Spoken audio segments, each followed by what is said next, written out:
Fala, galera! Tudo tranquilo? Maravilha!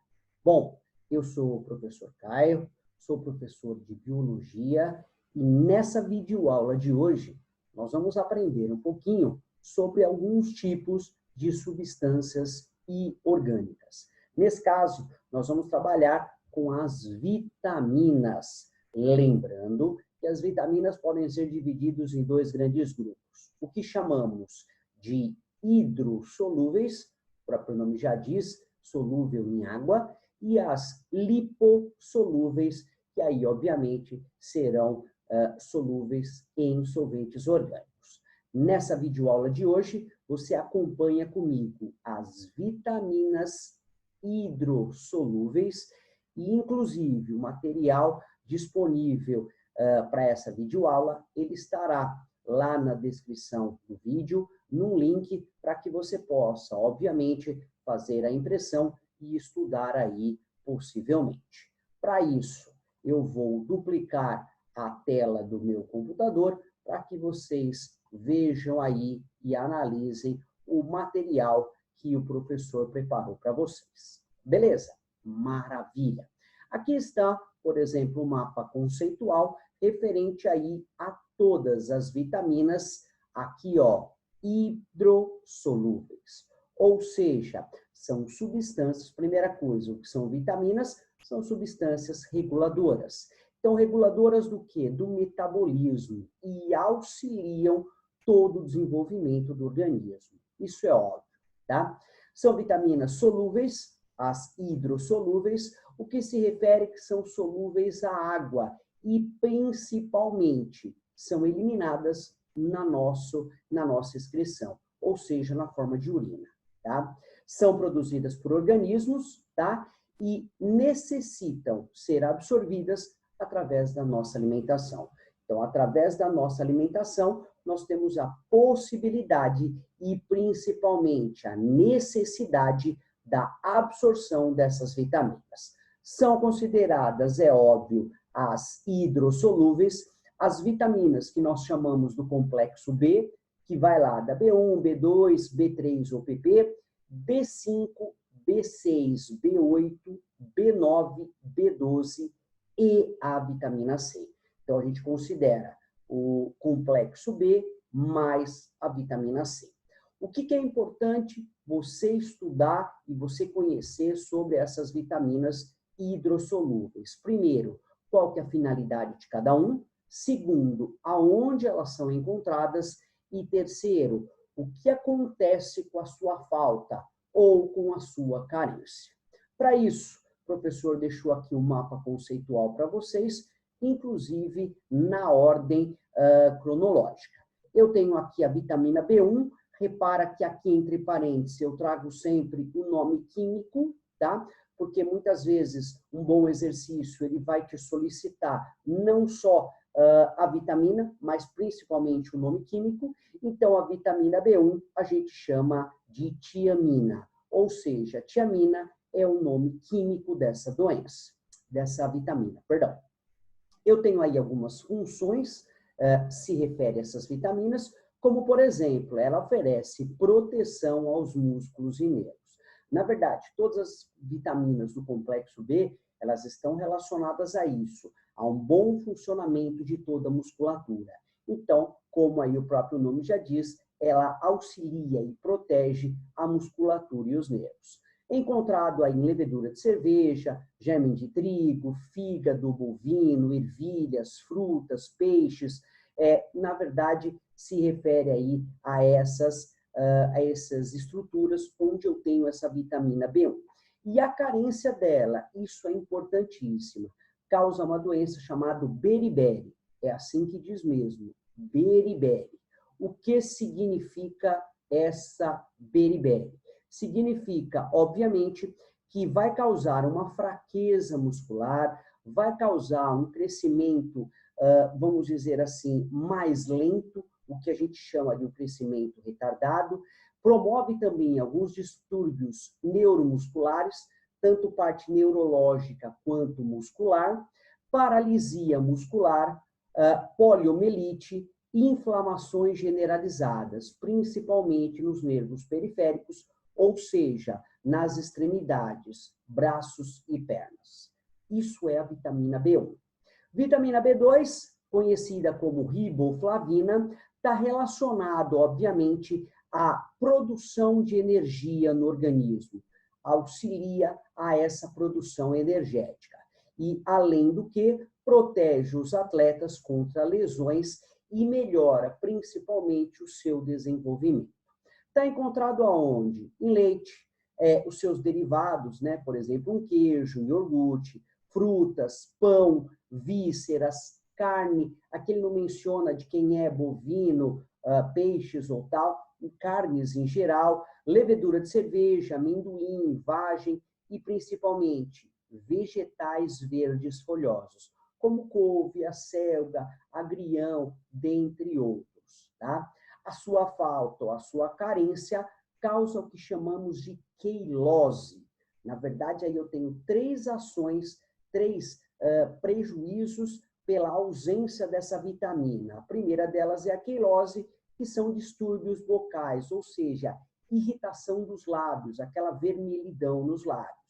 Eu posso ter estomatite, que muitas pessoas acham que é inflamação no estômago, mas nesse caso não é. A estomatite está relacionada, sim, a uma inflamação na boca, de uma forma geral, não apenas nos lábios, mas na boca por um todo.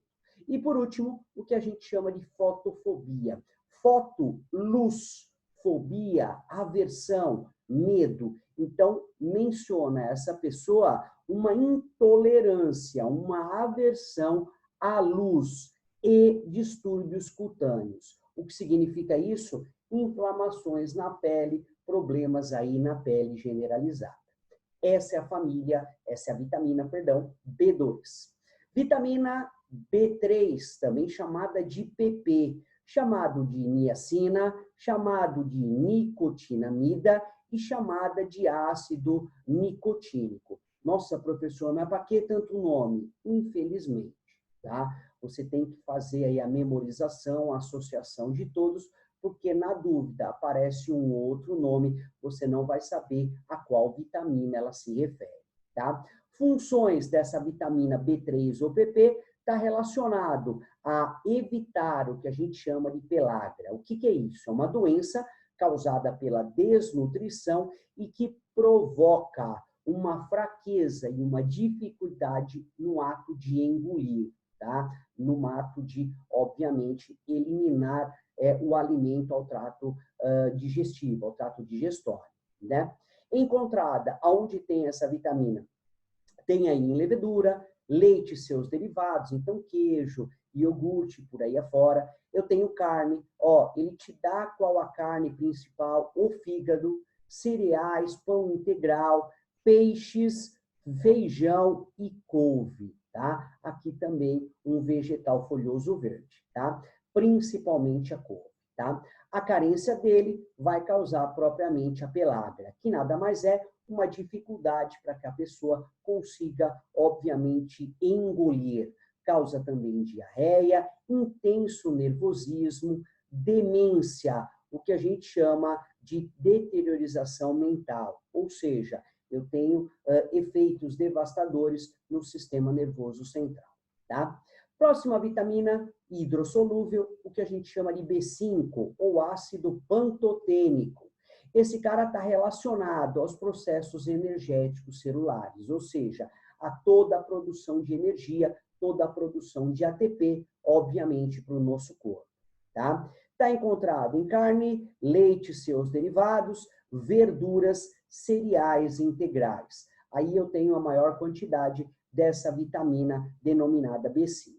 Como ela causa e auxilia processos celulares, é óbvio que a sua carência ou a sua falta, a falta dele, vai causar, obviamente, o que a gente denomina aí de anemia, cansaço ou fadiga e dormência nos membros, tá? Esses são os prejuízos causados por essa ausência dessa vitamina. Vitamina B6, chamado de piridoxina, né? é uma vitamina pelo qual ela está relacionado ao processo, a finalidade dela, ao processo de multiplicação das células. Num total, uma multiplicação por mitose ou meiose, aí não interfere. Produzindo principalmente as hemácias e os leucócitos. Na verdade, principalmente a produção das células sanguíneas, né? O que a gente denomina os glóbulos vermelhos e os glóbulos brancos. Onde é encontrado, principalmente no fígado, levedura de cerveja, cereais, leite, carne, legumes e grãos integrais. Então, aí eu encontro essa vitamina B6.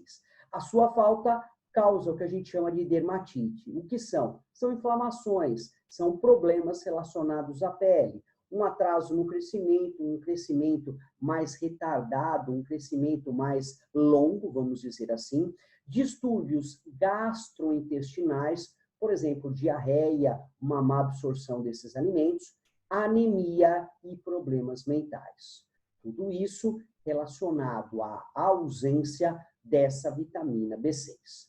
Vitamina B8, biotina, relacionado aos processos energéticos celulares, na síntese de ácidos graxos e das bases nitrogenadas púricas. Lembra? Lá na formação dos meus ácidos nucleicos, eu tinha 2 tipos de base, as pirimídicas e as púricas. Nesse caso, a vitamina B8 auxilia a produção das púricas, que se refere à adenina e à guanina. Onde eu encontro essa vitamina? Carne, legumes, verduras e bactérias da própria flora intestinal, tá? A sua ausência, a sua falta, a sua carência vai causar inflamações na pele e distúrbios neuromusculares, tanto no sistema nervoso quanto no sistema muscular, tá? Vitamina B9, ácido fólico, relacionado aí principalmente à produção de aminoácidos. Nós sabemos que aminoácido vai constituir com a sua união as proteínas. Então, ele está relacionado a essa produção e dos ácidos nucleicos, o que chamamos do nosso DNA, o ácido desoxirribonucleico, e chamamos o nosso RNA, ácido ribonucleico. Onde encontramos esse tipo de substância? Em fígado, coração, rins bovino. Então, aí, ele ressaltou quais são as carnes onde apresentam a maior quantidade dessa vitamina, tá? Eu tenho as hortaliças, legumes, tenho aí ovos, cereais integrais, frutas, amendoim e feijão. A sua carência, óbvio, se ela está relacionada à produção de proteína e à produção dos ácidos nucleicos, vai causar anemia e forte, intensa diarreia, tá? E por último, a última vitamina do complexo B, a vitamina B12, o que a gente chama de cianocobalamina, tá? Esse cara está relacionado em evitar anemia, evitar a diminuição dos glóbulos vermelhos e ajuda na formação e na regeneração do sangue. Obviamente, a hemoglobina é a parte responsável pelo glóbulo vermelho, né? Além de acelerar o processo de crescimento. É óbvio, se a pessoa tem a quantidade correta de glóbulos vermelhos, ela vai ter a quantidade correta de alimentos, de distribuição disso dentro do seu corpo, é óbvio que o seu crescimento vai ser um crescimento normal, tá? Encontrado em leveduras, leite, derivados, carne, peixe, fígado, coração, rins bovinos e sintetizada também pelas bactérias da nossa flora intestinal. A sua carência causa anemia perniciosa. O que é essa anemia? É a diminuição e a presença de glóbulos vermelhos, na verdade a hemácia, a hemoglobina, imaturos, tá? Não desenvolvem de forma correta o seu trabalho. E além do que, eu tenho aí um crescimento lento. Ou seja, até agora fizemos análise nas vitaminas do complexo B, todas do complexo B. E por último, eu tenho uma vitamina, no caso aí, relacionado à vitamina C, que nada mais é do que o ácido ascórtico. A vitamina C, que a gente sabe muito bem que auxilia aí nos processos de proteção, de imunidade, e principalmente contra a gripe. Então, essa seria aí a função dessa vitamina, né? Evitar a gripe, aumentar aí os anticorpos e, principalmente, acelerar cicatrizações, principalmente após cirurgias, tá? Ela está encontrada, obviamente, nas frutas cítricas, então entra laranja, limão, acerola, banana, manga, essas frutas cítricas. Eu tenho lá o rabanete, tenho o alface, o pimentão, a couve, o agrião, o brócolis e espinafre. A sua falta, é óbvio, vai causar uma doença denominada escorbuto ou doença do marinheiro. O que acontece com essa doença? Ela provoca o sangramento da mucosa bucal e da gengiva. Muitas vezes a perca, a queda desses dentes.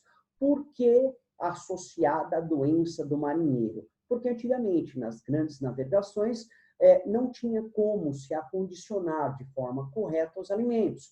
Não existia geladeiras, gelo e tudo mais. Então, o que acontece? Se levava uma grande quantidade de alimentos, esses alimentos têm um tempo para, obviamente, tornarem-se perecíveis, e aí, obviamente, com o término desses alimentos, a pessoa ficava sem a administração e a obtenção de vitamina C, o que causava aí o escorbuto, que nada mais é do que inflamações generalizadas. Ou seja, galera, desta forma, finalizamos o estudo das vitaminas hidrossolúveis. Se você curtiu a aula, faz uma gentileza, se inscreve aí no nosso canal, ativa aí o sininho para que você possa, obviamente, receber todas as informações e as videoaulas novas. Fica com Deus, um forte abraço e até a nossa próxima aula.